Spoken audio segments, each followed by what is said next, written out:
Hello and welcome to Jesus for Asia Now. I'm Natalie Wood, and today I've got two special guests on set with me, and I'd like to introduce you to Kasey and Hannah. Welcome to the show. Thank you. And we're so glad that you could finally be with us and we can have a first-hand report, because I know we talked before you went and you've had some actual experience in the field now. Right. So before we go any further, where are you located? We are in Sukhothai, Thailand. And how long have you been there? It'll be 2 years in August.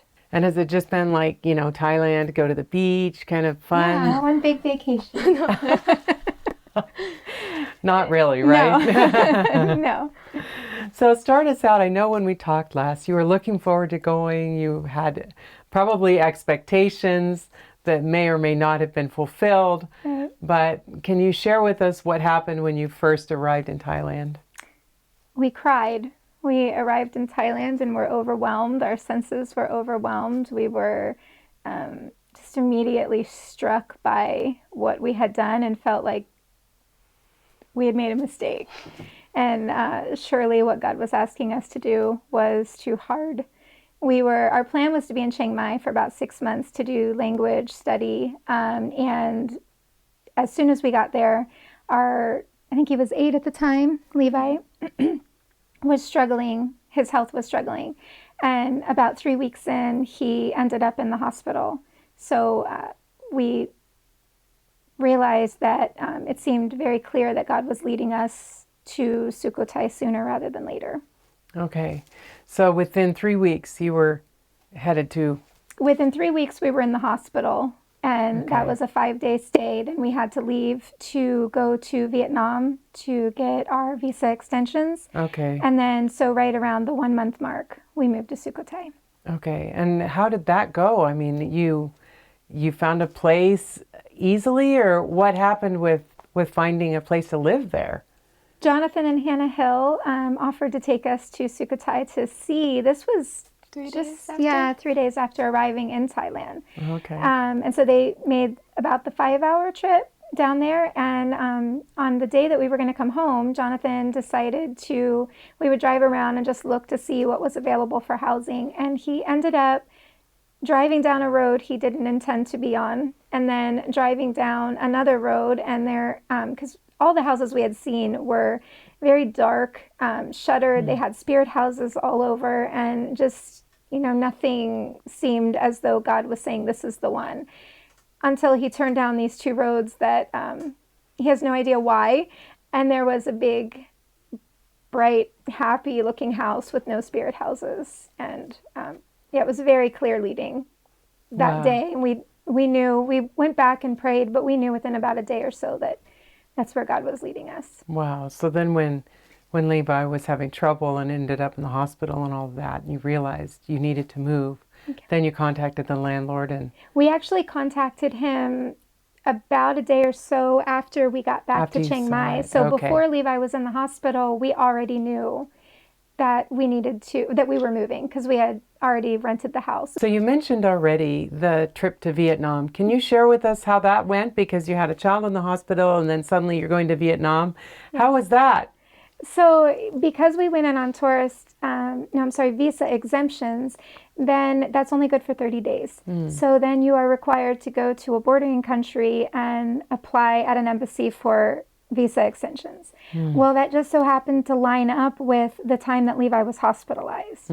So he was in there 5 days. We got to about the 3 or 4 day mark, and it was clear he wasn't going to be ready to go. And Robbie said, I believe we're supposed to get on the plane. I believe we're supposed to go. Wow. And I was like, no way. We're Yeah. not getting him out of the hospital, putting him on a plane, taking him around new germs. Like, we're not doing that. And our friend, he called us and he said, I've been praying and I really believe you're supposed to be on the plane. I believe that there's somebody at that embassy, because we're kind of high risk for being denied the Right. visas.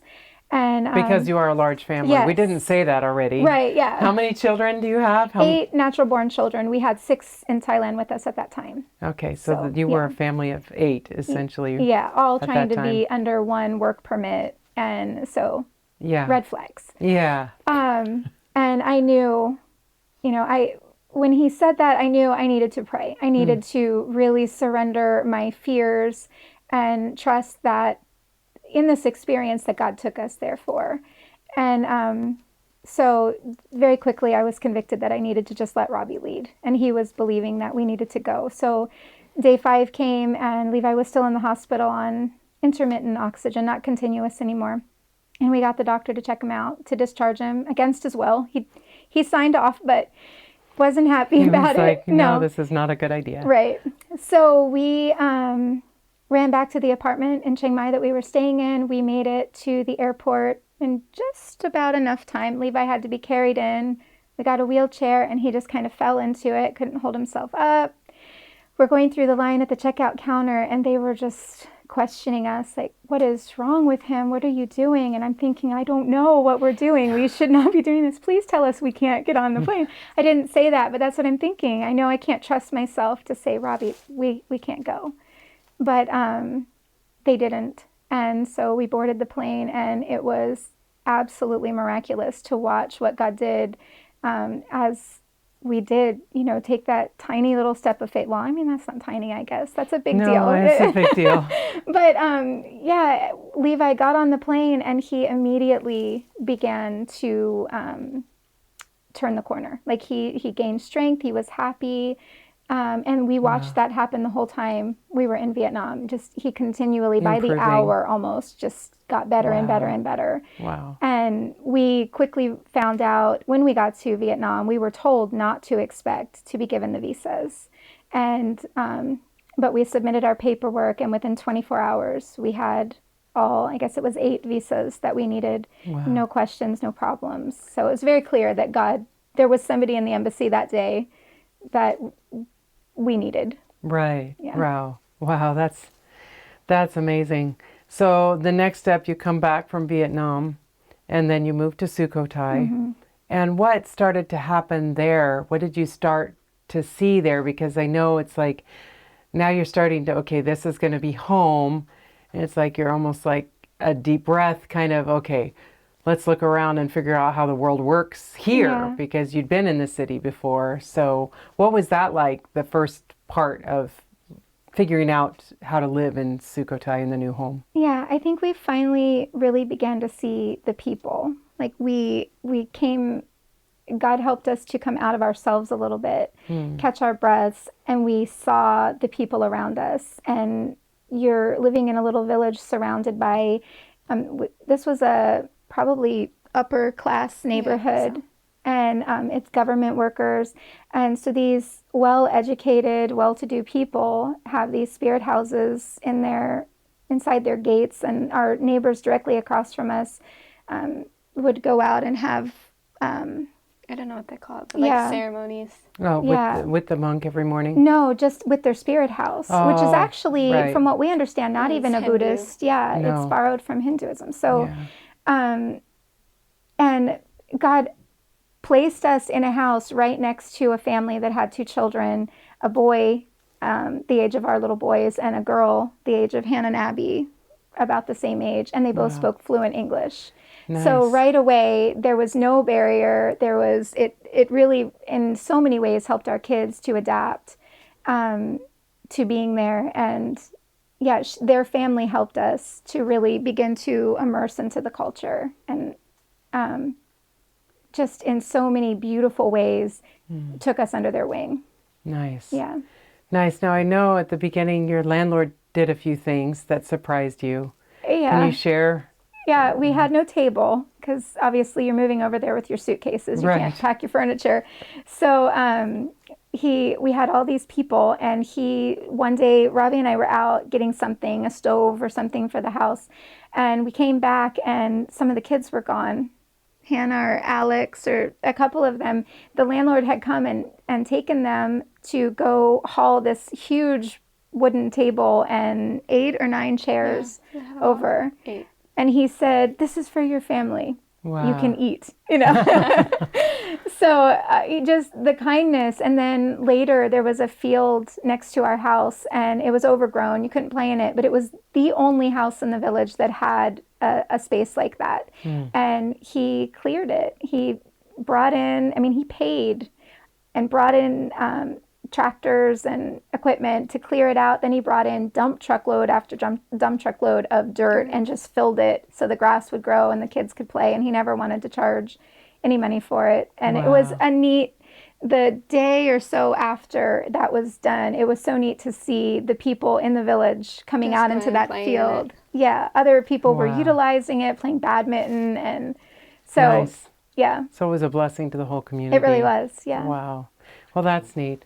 So as you're going through this, what is your focus for the mission work that you're there to do? Are you going to do an English language school? Are you going to, what is your focus? Is it church planting? Can you share the plans that you had? We didn't have a plan. Okay. We knew we were called to more of like a friendship evangelism approach, that we needed to go over just learning to live among the people and care about them, and just to be surrendering our lives to God so that the Holy Spirit could work through us, so that we, if we're praying and we're inviting the Spirit in, then he can do a work that we don't even know is happening. And so in so many ways, I think just being there bodily and praying is what makes things happen. We've made more mess of everything that we've tried to do, and yet we can see God working through it in spite of it. So it's definitely, we had no plan and we still don't. Every time we make one, he changes it. So being open to what God wants to do. Right. So when you went there, you didn't know the language yet either. Right. So you're praying and seeing what God's going to do, and you're just meeting the neighbors and the landlord and different people. And what about like the market? I mean, everything's in Thai in the market. How did that go? Right. The whole thing was humbling, I think, because we would learn a few little words and then think that we could use them. I remember going out to the gate talking to our neighbor, and I thought I had this little phrase down and she was going to understand me, and I tried it on her and she just stared at me and she was like, but I think what it did is it showed them vulnerability. They realized that we needed help. Yeah. And so they saw us as I think almost weaker than them, which gave them the courage, because a lot of Thai people are intimidated by Americans, and or just white people in general. Yeah, white-skinned people in general. And well, we tend to go over there and act like we know everything. Right. Like they're somehow a lower, not life form, but, less than us because we know everything. Exactly. But that's not true. They saw that we didn't, and that we needed them. And so we had people that did take us to the market. They tend to charge you more if you can't read the signs. So, God, he put people in our paths that helped, and our neighbors especially. They would buy groceries and invite me over and teach me how to make Thai dishes, and then send all that food back home with us to eat. So, God was very, very good through the Buddhist people that were around us. And we don't live in that house anymore, but we still keep contact. We still have the house because we believe very strongly he put us there for a purpose. And I don't know if he's sending people that are going to live in it. We utilize it, but nobody lives in it right now. But the contact with those people in that village, it needs to continue. Yeah, it really does. Can you share briefly? I know there was a situation with the front gates. So the house has a wall around it, or a gate fence. Yeah. So can you share with us what happened with the front gates? In America, you don't have that. Your houses, we always lived in the country. There were no gates, and it felt counterintuitive to what we had gone there to do. And to pull your gate shut, even though that's customary for them, to us, it just didn't. It felt like nobody bothered us. Right. Yeah. Stay away. So we kept it open. And there were a few people that were concerned that, somebody was going to come in and steal our stuff or, break into our house. And there were people that would tell us, you feel safe here, but it's not actually safe. So it not only did it, I think, show them that we were open to relationship, but also, again, it helped open up conversations that we wouldn't have had otherwise. Because even somebody telling you, be careful, your motorbike's going to get stolen. It's still a conversation. It's still a way that they can reach out to you with something, which is a gift of information or whatever. Right. And so, yeah, the gate, just leaving the gate open, I think God was able to do a work to break down some of those walls. Right. Now, you had your children with you, and I know at one point you shared that your little ones took a mind to prayer walk the neighborhood. Yeah. Can you share a little bit about how that happened? And Yeah. So they, I don't honestly remember what made them come up with the idea, but they were planning to do it. And on the morning, the first time on that morning, Levi was fine. And then all of a sudden he wasn't. He has asthma, or he did. He's pretty much doesn't have any symptoms now, but, and he suddenly couldn't breathe. We had to put him on we gave him a breathing treatment, and we had to give him some oxygen. And we recognized, this came out of nowhere. He wasn't outside running around. We have these little boys who were 8 or 9 at the time. Zach was 5, maybe. And they wanted to walk in the neighborhood and pause in front of the houses and pray. And then suddenly we have a boy having an asthma attack. And so we prayed over him, and he was fine. They got up, and, my natural mother inclination was, okay, he just had an asthma attack and it's very hot. He can't go out there. But, Robbie and God were able to help me see this is what they need to do. This is what, the devil was trying to stop from happening. So they did go and pray at the houses. We have some pictures of them standing at the gate looking so tiny and powerful. that's awesome. Yeah. So they knew, and they embraced the I don't want to call it a method, but like the direction that God had been leading your family, that we're here to pray and see what God does. Yeah. So did he get better as they went praying through the neighborhood? No problem at all. Wow. So even with the heat, he was... Right.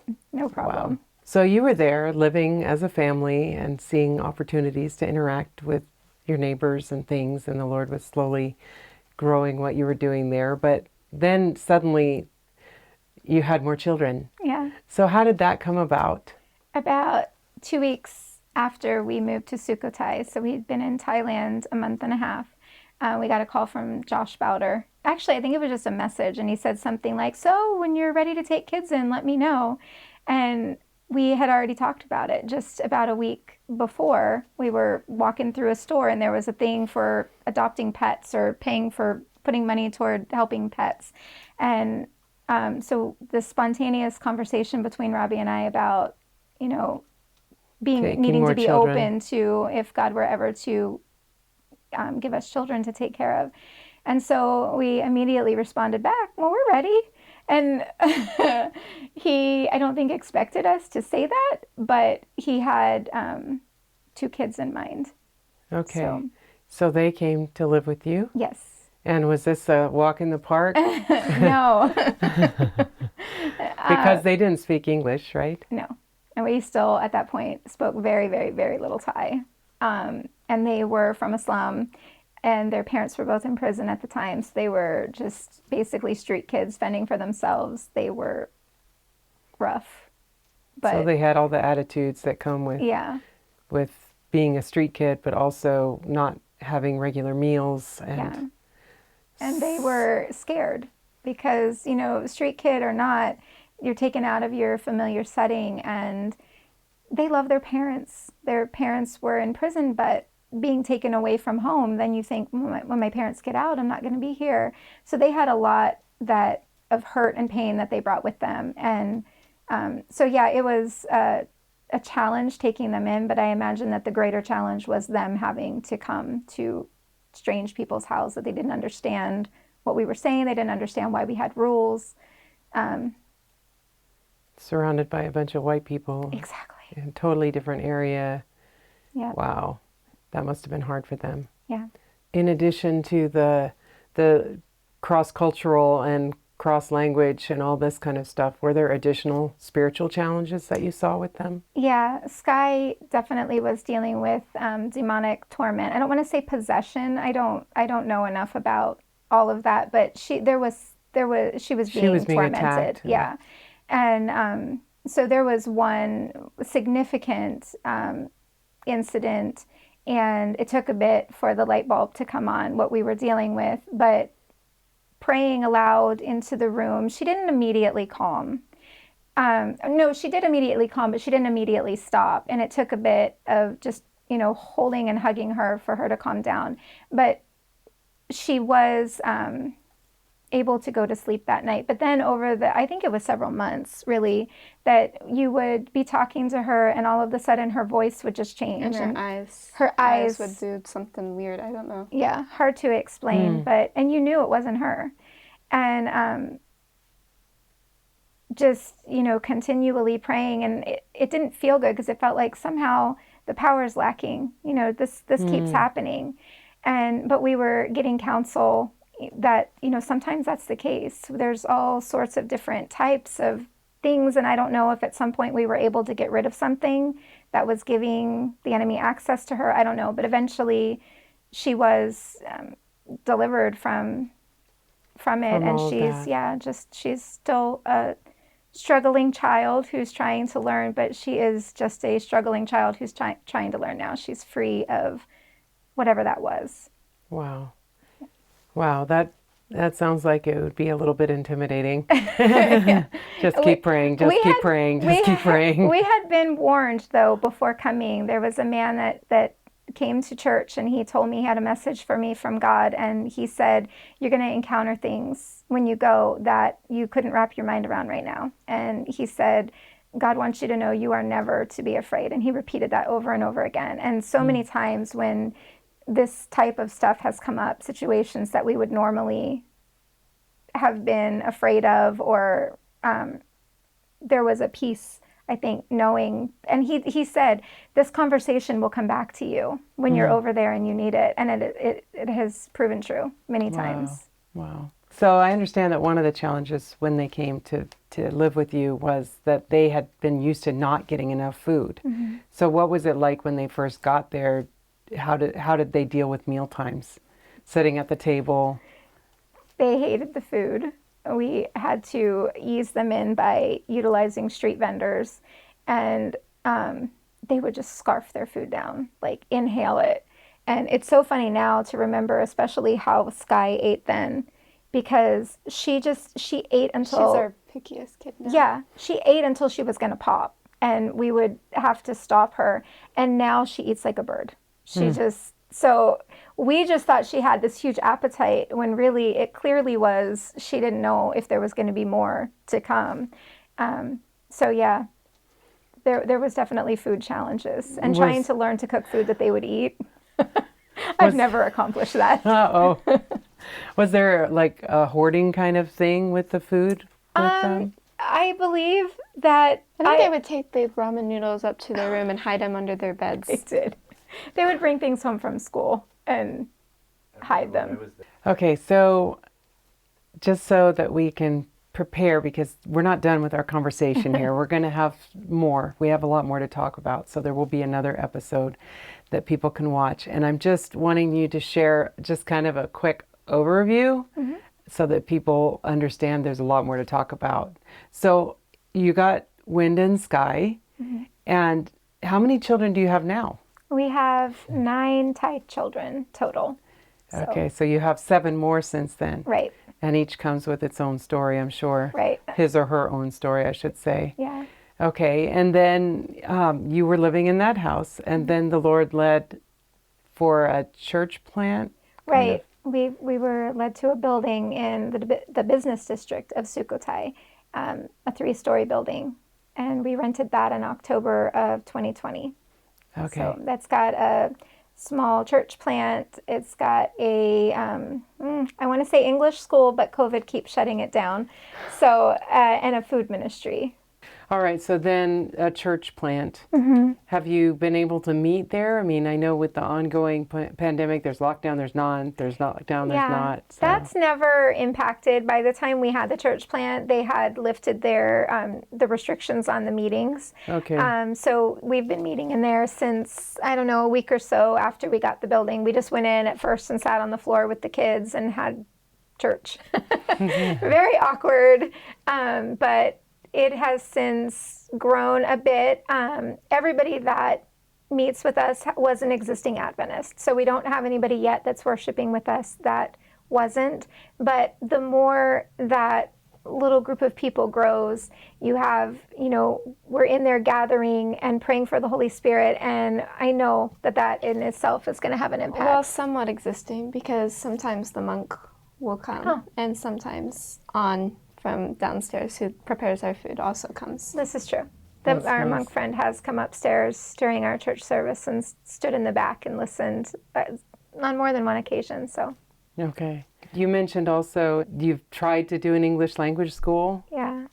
So because of COVID, you just can't because Yeah. schools are supposed to be closed? Yeah, well, we'll get it started and there'll be a good number of students coming in, and then there'll be another, where people are either scared or they've locked things down a bit again. And so we just slowly, it hasn't been so much, other than maybe once, that the government has said you can't. It's been more the people are scared of gathering indoors, so they just stop coming.